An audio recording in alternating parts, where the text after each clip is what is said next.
नमस्कार दोस्तों, मैं अविनाश दास रेशनल कबीर यूट्यूब चैनल में आप सबका हार्दिक स्वागत करता हूं।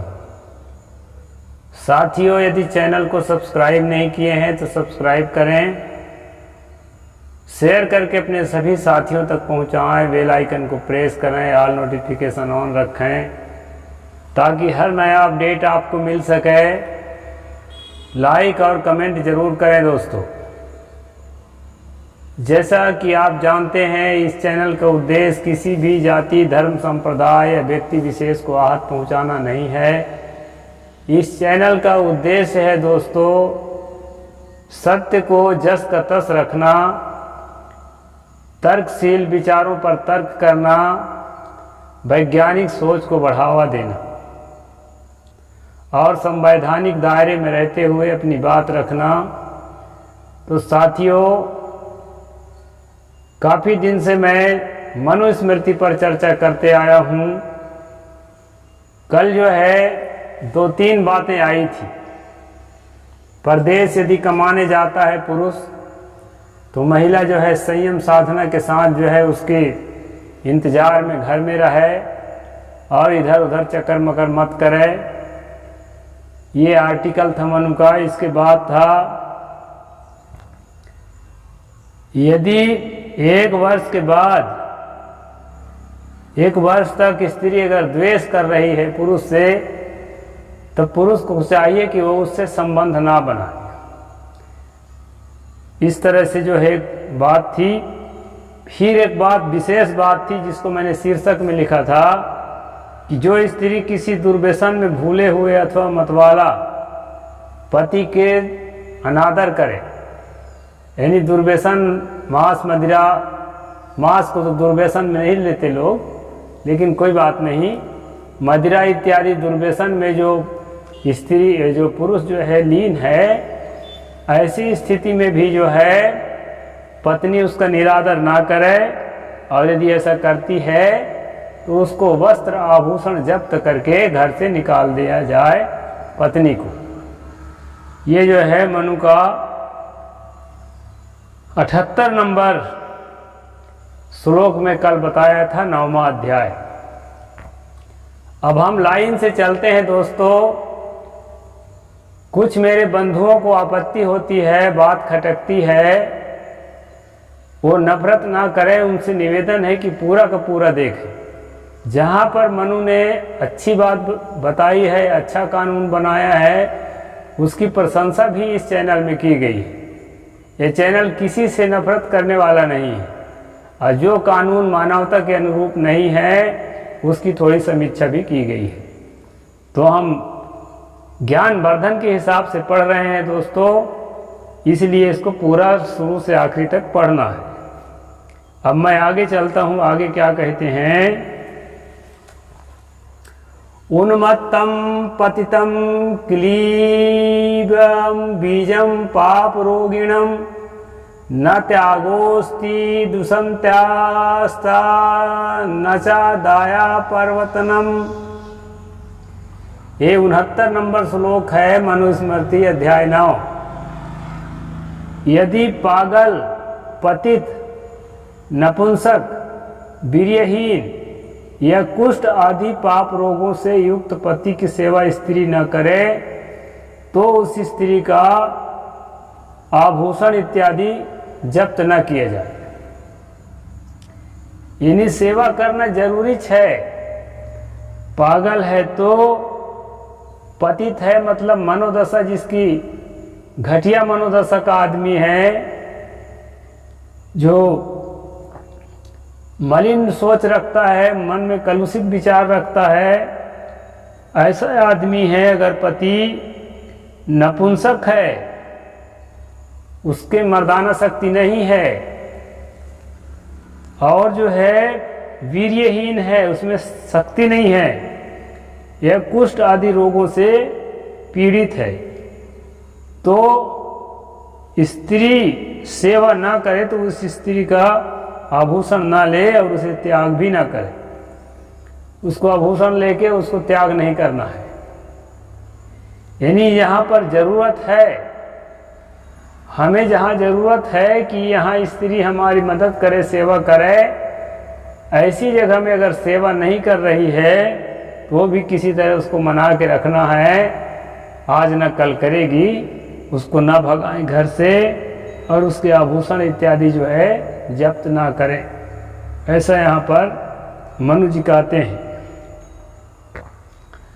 मद्यपा साधुवृत्ता च प्रतिकूला च या भवेत् व्याधिता वाधि वेत्तव्या हिंस्रदग्नि च सर्वदा। मदिरा पीने वाली, बुरे आचरण वाली, स्वामी के प्रतिकूल चलने वाली, रोगिणी, हिंसा करने वाली और व्यर्थ करने वाली स्त्री को त्याग देना चाहिए। वैसे तो हमारे गांव में मैं कहूँ या हमारे इलाका में शराब भट्टी में आप देखेंगे शाम को बाजार सा लगा रहता है। यहाँ कुर्रक शराब भट्टी में या यहाँ भखारा के शराब भट्टी में, लेकिन दोस्तों उस भट्टी में पूरा मर्दों का बाजार रहता है।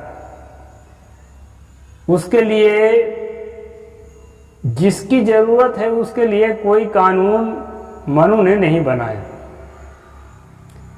क्योंकि इस तरह के लक्षण ज़्यादातर पुरुषों में पाए जाते हैं। अपवाद स्वरूप कहीं कहीं महिला भी शराबी होती है, लेकिन सर्वाधिक जो है पुरुष ही होते हैं। लेकिन उसके लिए यहाँ पर कोई कानून नहीं बनाया गया है, बल्कि ये कहा गया है कि अगर दुर्व्यसन करता है पुरुष, मदिरा पीता है और पत्नी को मारता है, ऐसे स्थिति में भी अगर पत्नी सेवा करने को राजी नहीं है तो उसके जो है वस्त्र आभूषण जब्त करके उसको घर से निकाल दिया जाए पत्नी को। इस तरह से अगर पुरुष है तो उसके लिए राहत की कानून दिया है दोस्तों। जबकि मदिरा पीने वाली अगर महिला है, बुरे आचरण वाली है, स्वामी के प्रतिकूल चलने वाली है, या कोई गंभीर रोग से पीड़ित है, हिंसा करने वाली है और व्यर्थ के खर्चा करने वाली है, तो स्त्री को त्याग देना चाहिए। गलत लोगों को सजा देना, त्यागना गलत तो नहीं कह सकता मैं, लेकिन ये कानून सिर्फ और सिर्फ महिलाओं के लिए बनाना। लोग कहते हैं महिलाओं का बहुत आदर है मनुस्मृति में, और है भी एक दो श्लोकों में, उसको मैं बता चुका हूं पहले। लेकिन यहाँ जो है सैकड़ों श्लोकों में जो है महिलाओं के साथ जो है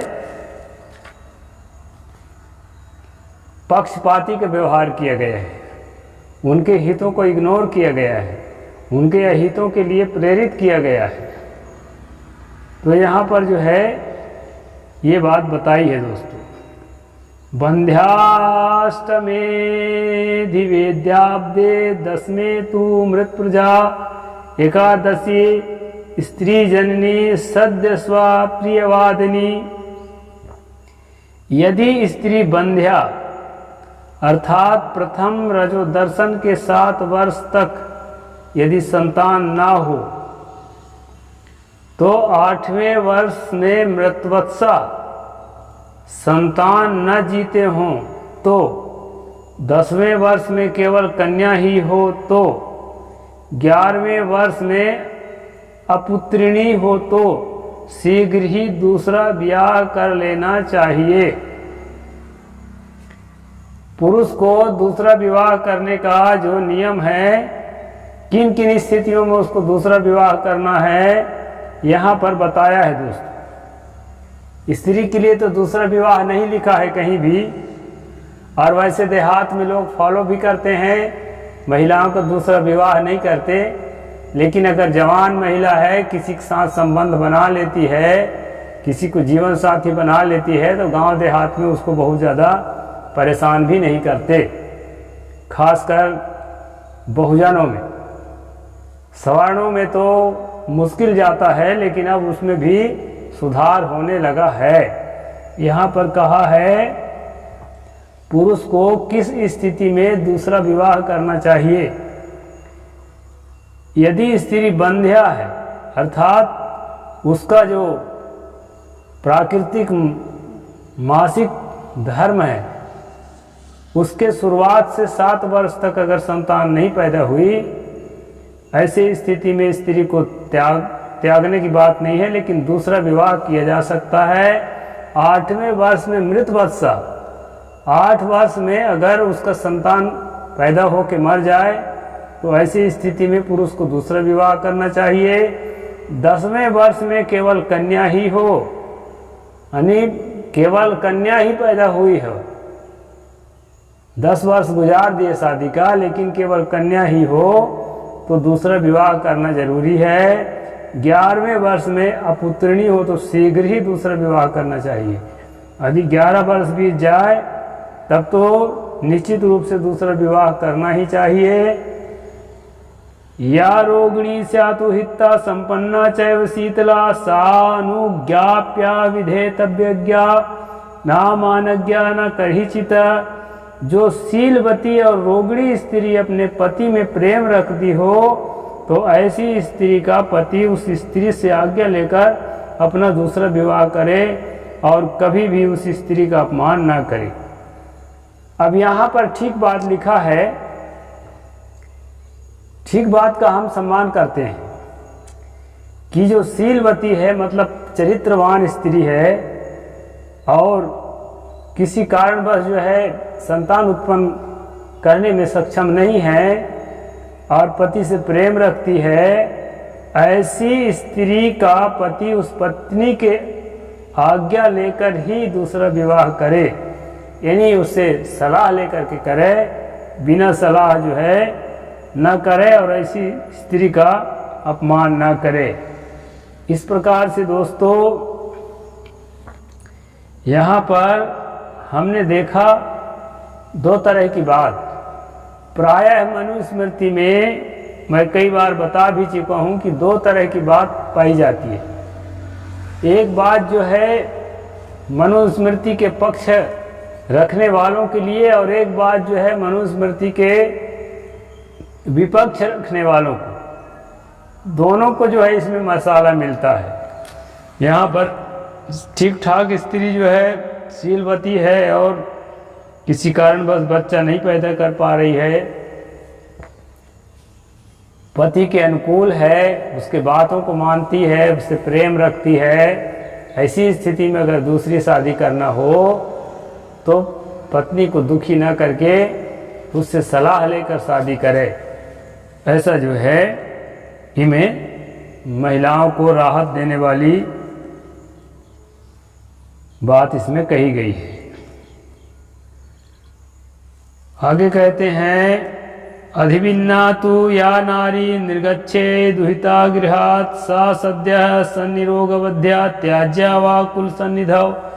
जो स्त्री स्वामी के दूसरा विवाह करने पर रुष्ट होकर घर से भागे तो उसे पकड़कर घर में बंद कर देना चाहिए या उसके बाप के घर पहुंचा देना चाहिए। ये बड़ा कठोर है दोस्तों। कहते हैं जो स्त्री स्वामी के यानी पति के दूसरा विवाह करने से नाराज हो जाए कि मेरे रहते तुम दूसरा विवाह कैसे कर लिए, तो वो घर से भागने ना पाए इसलिए उसको पकड़कर घर में बंद कर देना चाहिए। अब कितने दिन तक बंद रखना है ये मनु जी से पूछो कि जेल की तरह हमेशा के लिए बंद करें कि कितने दिन बंद करें। और दूसरा ऑप्शन बताते हैं उसको उसके बाप के घर यानी उसके मायका में पहुंचा देना चाहिए। 2 ऑप्शन यहाँ बताया है।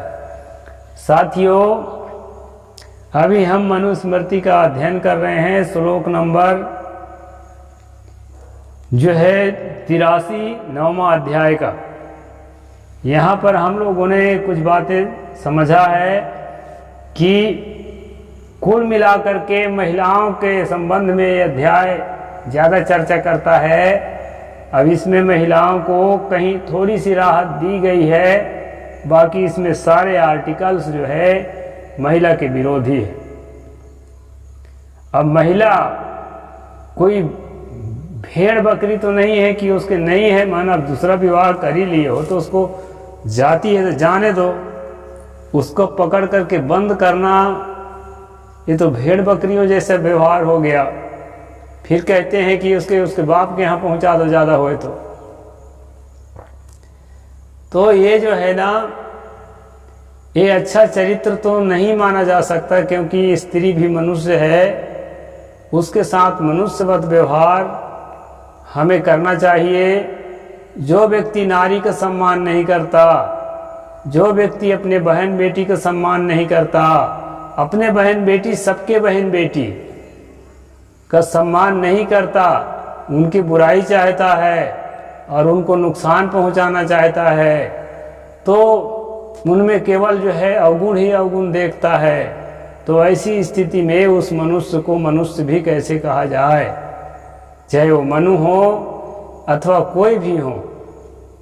इसलिए साथियों, समाज का अभिन्न अंग नारी है, हमें नारी का सम्मान करना चाहिए।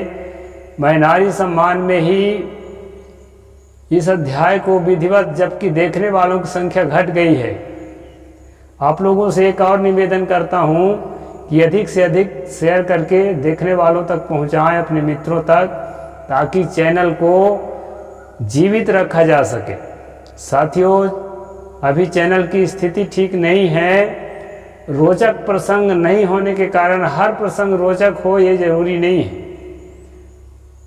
किताब के अंदर कहीं कहीं के प्रसंग जो है थोड़ा नीरस भी है, तो नीरस प्रसंग है तो हम इसको क्यों देखें या क्यों आगे बढ़ाएं, ऐसा ना सोचें।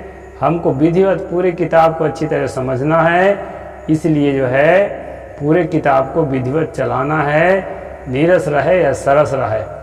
तो आज इतना ही बोलूँगा दोस्तों, जन जन तक पहुँचाने में मदद करें, चैनल को आगे बढ़ाने में हमारा सहयोग करें। साहिब बंदगी, जय जोहार, जय भीम, जय भारत।